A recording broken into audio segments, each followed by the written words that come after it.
Breaking today, Prince Harry and Meghan Markle are blackmailing the dying king over access to his two grandchildren, and they're not even trying to hide it anymore. They said it was supposed to be a peaceful olive branch, a quiet, almost emotional reunion between a grandfather and the grandchildren he barely sees. But behind those polished palace walls, something far darker was brewing. Something calculated, something cold, something that turned a family moment into what insiders are now whispering as a full-blown power play. And suddenly, that gentle invitation from King Charles didn't look like kindness anymore. It looked like bait, because what unfolded next wasn't a reunion, it was a negotiation. No, scratch that, it was a standoff. The story begins with that date, April 20th. A simple invitation to Balmoral, harmless on the surface, almost sentimental. A grandfather wanting to see Archie and Lilibet. But the moment that invitation crossed the Atlantic, something shifted. The tone changed. The silence grew louder. And then came the whispers, demands were coming.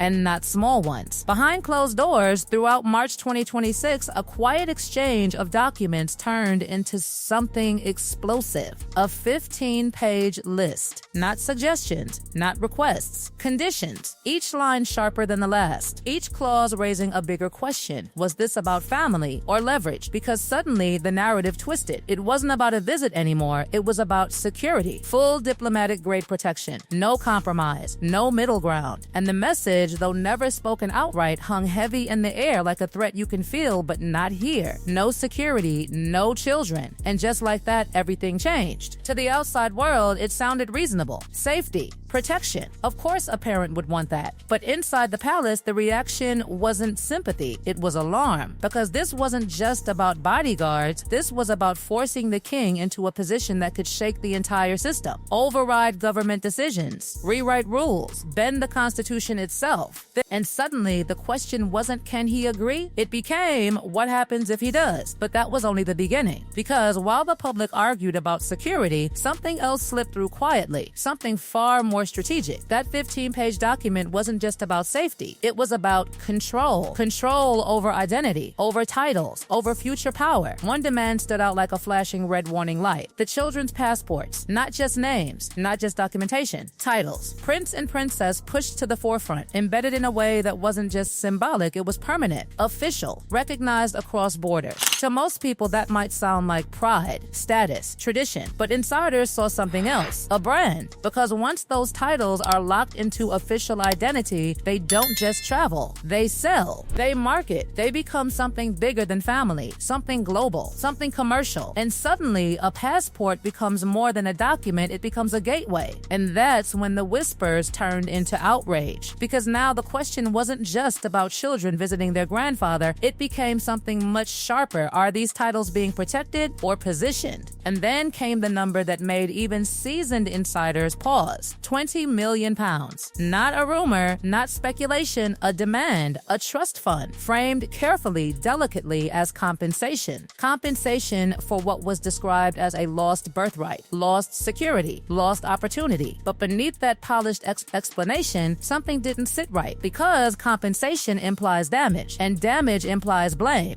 And suddenly, fingers were pointing. The narrative being built wasn't subtle. It painted a picture, a story where everything that went wrong traced back to one place: the institution, the palace, the system. Every setback, every fallout, every failure tied neatly into one central idea: they were wronged. And if that's true, then someone has to pay. But inside Buckingham Palace, the mood wasn't guilt, it was resistance. Because while emotions ran high, one figure stood still, unshaken: Princess Anne, watching, calculating, refusing to bend. Where others felt the pull of family, she saw something else entirely. A line being crossed, a boundary being tested. And she didn't hesitate. No deals, no concessions, no exceptions. Because to her, this wasn't about a visit. It was about precedent, about what happens next if this door opens. Because once it does, can it ever be closed again? And so the tension tightened. On one side, a list of demands growing heavier with each passing day. On the other, a monarchy that has survived centuries centuries by not yielding under pressure. And caught in the middle, a king, a father, a grandfather, torn between heart and crown. But here's where things get even darker. Because as the negotiations dragged on, something subtle began to surface. A pattern. Every refusal from the palace wasn't just a no, it was being reframed, repackaged, turned into something else, something harsher, something that could be seen from the outside as cruelty, neglect, even rejection. And suddenly, silence itself became suspicious. Because when one side speaks and the other stays quiet, who controls the story? And that's when the real question started echoing through every corridor, every report, every whispered conversation. Was this ever about reconciliation? Or was it always about something much bigger, something already planned, something that needed a no to become a narrative? And as April 1st arrived, nothing was settled. No agreement, no confirmation, just tension, thick, unresolved, hanging in the air like a storm that hasn't broken yet. Because the meeting that was supposed to heal everything now looked like it might never happen at all. And if it doesn't, who really loses? Or worse, who actually wins? And just when it seemed like the situation couldn't get more intense, it did. Because what started as whispers behind palace walls suddenly exploded into something far more dangerous, a full-scale internal divide, where emotion, power, and strategy collided in a way that made even seasoned insiders uneasy. And at the center of it all was a single explosive idea that changed the entire game. What if this was never meant to be resolved at all? Because while King Charles wrestled quietly with the emotional weight of it all, something else was happening behind the scenes. A shift, a hardening, the kind that doesn't make noise but changes everything. Prince William, no longer watching from the sidelines, stepped forward, not emotionally but strategically. And what he saw in those demands wasn't negotiation, it was escalation. Because to him, that passport demand, those titles embedded into identity, wasn't symbolic, it was tactical. A calculated move that could redefine how the monarchy itself is used beyond British borders. A quiet transformation from institution to international commodity. And if that happened, even once, the consequences wouldn't just be personal, they would be permanent. And that's when things turned cold. Insiders say William didn't just disagree, he drew a line, a firm one. No half in, half out, no blurred boundaries. Because what was being asked wasn't just access to family, it was access to power without responsibility, privilege without duty, influence without accountability. And that, in royal terms, is the one thing that cannot exist. But still, the pressure didn't ease. It intensified. Because the narrative from the other side didn't slow down, it sharpened. Every rejection became something else, something louder. A story forming piece by piece. Where the palace wasn't cautious, it was cruel. Where a grandfather wasn't bound by rules, he was choosing not to protect. And suddenly, the emotional stakes weren't just high, they were weaponized. And then came the next move, subtle but devastating. Non-disclosure agreements. Not the standard royal protocols everyone already follows, no. Something far more controlled, far more specific. A system where every chef, every aide, every staff member would be legally silenced, not just about actions, but about emotions, reactions, atmosphere, the very feeling of the visit itself. Think about that for a second. A family reunion where no one is allowed to speak about what actually happens. Why? Because whoever controls the silence controls the story. And suddenly, a new fear crept into the palace. Not about what would happen during the visit, but about what would be said after. Or more precisely, what would be shown. Because if every moment is filtered, curated, and owned, then reality itself becomes flexible. And that's when the alarm bells truly rang. Because this wasn't just about protection anymore, it was about narrative ownership, about who gets to tell the world what happened and who doesn't. And as that realization settled in, the resistance hardened even further. Princess Anne, already standing firm, became something else entirely. A barrier, a firewall. Because to her, this wasn't just inappropriate, it was dangerous.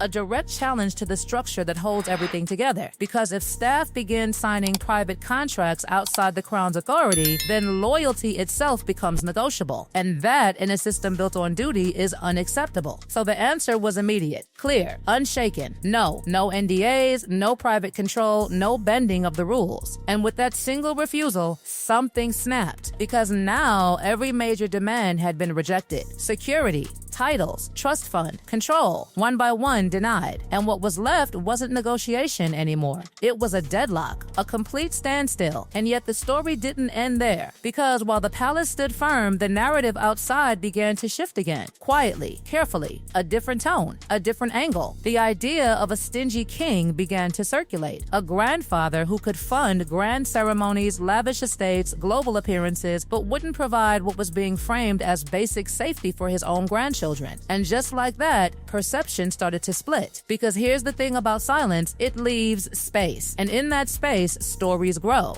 But inside the palace, the perspective was very different. Because from their point of view, giving in even once wouldn't solve anything. It would confirm everything. It would validate the idea that pressure works, that demands lead to concessions, that emotional leverage can reshape constitutional boundaries. And once that precedent is set, there's no going back. So the decision was made, quietly, firmly, without spectacle. Everything rejected. No funds, no title changes, no diplomatic adjustments, no external control over staff or narrative. The message wasn't emotional. It was structural. The monarchy is not a tool. It is not negotiable, and it will not be reshaped under pressure, no matter where that pressure comes from. And with that, the final illusion faded, because the April 20th meeting, the one that was supposed to heal everything, wasn't just uncertain anymore. It was gone. Not officially announced, not dramatically canceled, but in every meaningful sense finished before it ever began. And that's when the reality truly set in. This wasn't a failed reunion, it was a collision. A moment where two completely different visions of what the monarchy is and what it should be crashed into each other, and neither side moved. On one side, tradition, duty, structure, boundaries that have held for generations. On the other, Martin power, narrative control, global influence shaped through media, identity, and perception. And in the middle of it all, two children, not present, not speaking, but somehow at the center of everything, which raises the most uncomfortable question of all. Were they ever meant to visit, or were they always part of something bigger, something already unfolding long before that invitation was ever sent? Because as the dust settles, one thing is painfully clear: nothing about this story feels finished. The silence hasn't faded. The tension hasn't dissolved. If anything, it's only grown heavier. And somewhere behind closed doors, decisions are still being made. Moves are still being calculated. Narratives are still being shaped. Because this wasn't the end. It was just the moment everything became impossible to ignore. And now the question isn't what happened, it's what happens next.